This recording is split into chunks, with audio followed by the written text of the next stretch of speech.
Today we're going to talk about the major signs that your ex is pretending to be happy. Now, what I've always really found interesting about this topic is that everyone has gone a little list happy, meaning that you'll find a lot of my competitors seem to be in a competition with one another to come up with the most amount of signs that an ex is pretending to be happy with you. And oftentimes they're grasping at straws or repeating some of the same signs over and over again.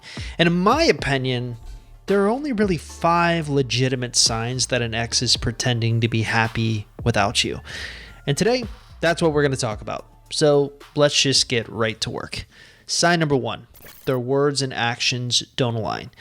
Now, I know this is going to seem like a weird ask, but I want you to do me a favor and listen to this quick quote from Jordan Peterson in a lecture that he gave about, weirdly enough, Hitler. I think this was derived by Jung. If you can't figure out what someone is doing or why, look at the outcome and infer the motivation. So the lecture by Jordan Peterson, it's not so much the topic I'm interested in, rather it's this simple statement he made in the lecture.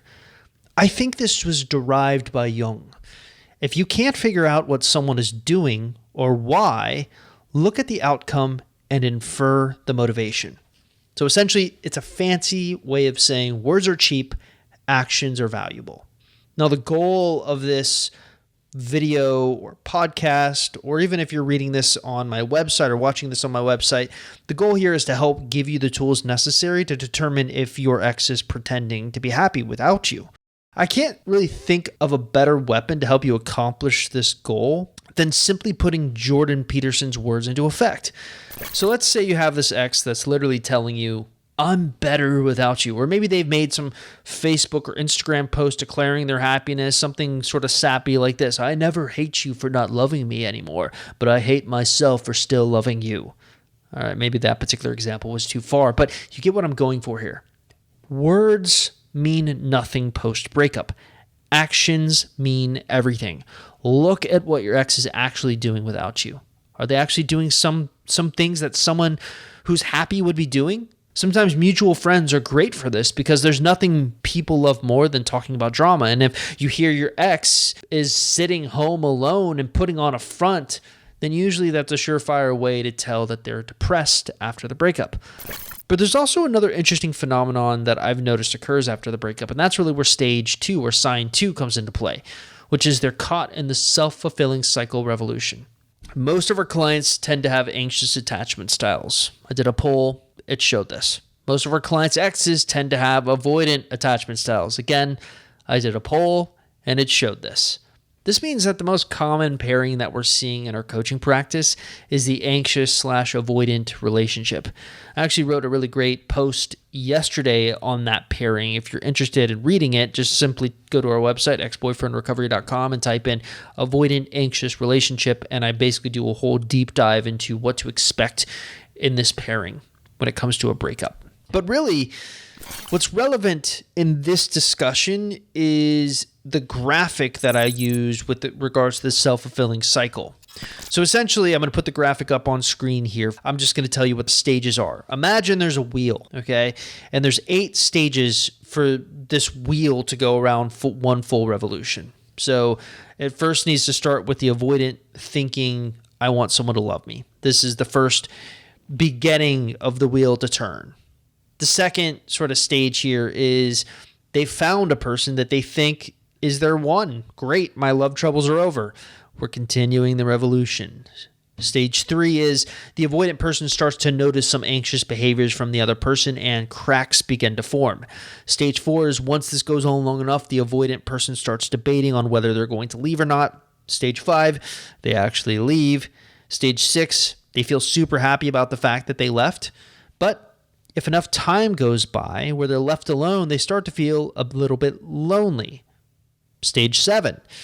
This leads them to start thinking they can't ever find the right person for them. And then finally, stage 8, they start thinking, I want someone to love me.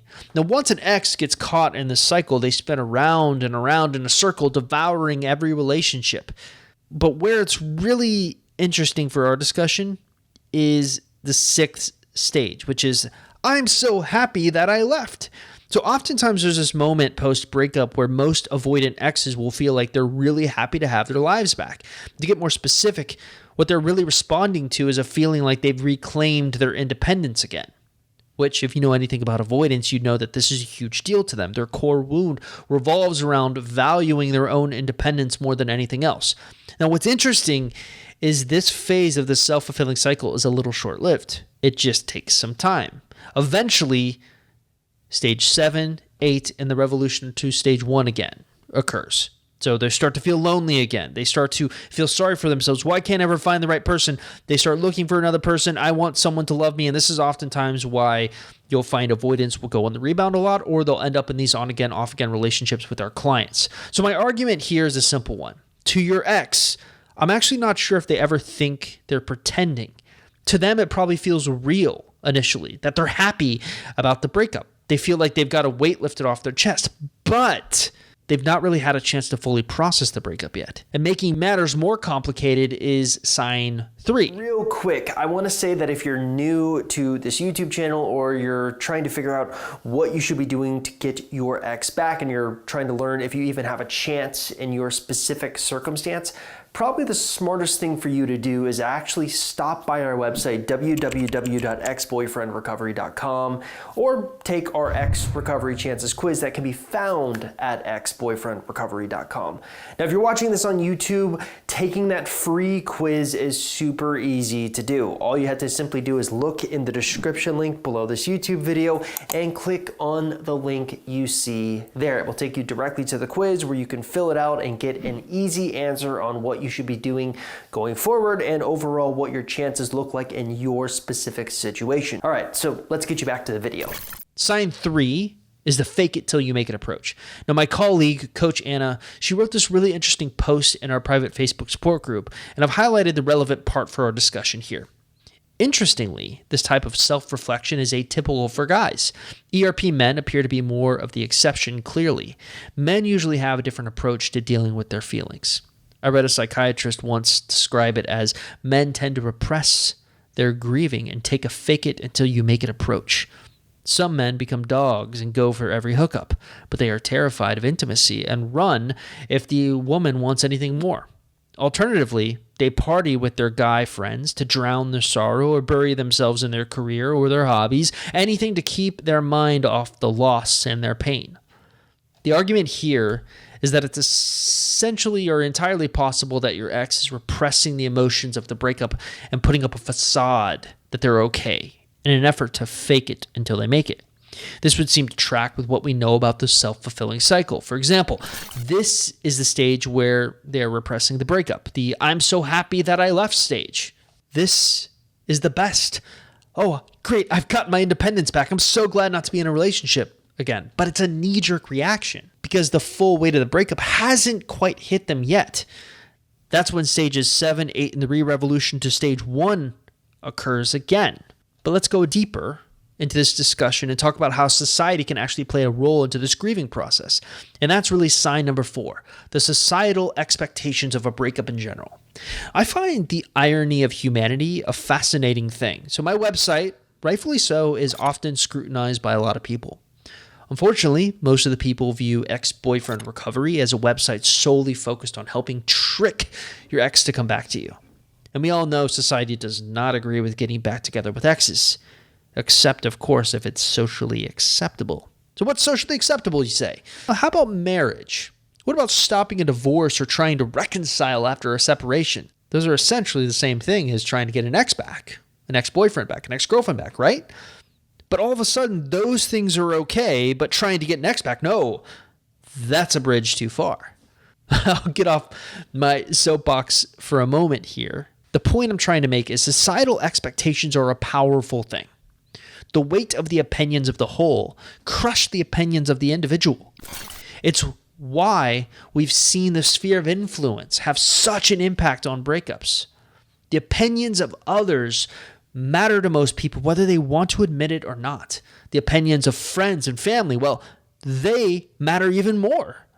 So imagine for a moment you have an ex who's being told by all the people around them, by society itself, that they should be over you and they should move on quickly. They should be grieving for you for very long. This is often what leads it to that fake it until you make it mentality. So the thing I want to pay attention to, if you're looking to figure out if your ex is happy or faking being happy after the breakup, is look at their sphere of influence and look at what their sphere of influence is whispering in their ear. Sometimes they can make it not a safe place to grieve. So your ex is going to push that to the wayside and fake it until they make it. And that leads us to our fifth sign, which may seem like a deviation from the previous signs, but I felt like we needed to include it because it's something I've seen enough of to warrant talking about. And that's sign number 5. Your ex is always on social media. Okay, so the following problem is something that we see a lot. Here's the equation I want you to use for your mental calculus on this. Your ex's posts on social media are directly proportional to how insecure they could be. A few years ago, this article from Inc.com, I believe, was posted about social media, and it said something pretty interesting. Here's a quote directly. After surveying more than 100 couples, researchers from Northwestern University found that those who posted more frequently on social media about their partner actually feel insecure in their relationship. Now, most of our clients often freak out when they see their ex has had a significant uptick in their posting schedule or when they've seen their ex make these sappy comments about the breakup. He never did this when we were together. Wow, he seems so happy without me posting about all the fun things he's doing. But in my opinion, they're looking at it all wrong. Research has consistently shown that the more someone posts on their social media profiles, the more insecure they typically are, especially if that topic of the post are relating to you in the past breakup. So, in a weird way, I want you to rewire your brain. You should be ecstatic about the fact that your ex is posting like crazy. It means the breakup had a huge impact on them.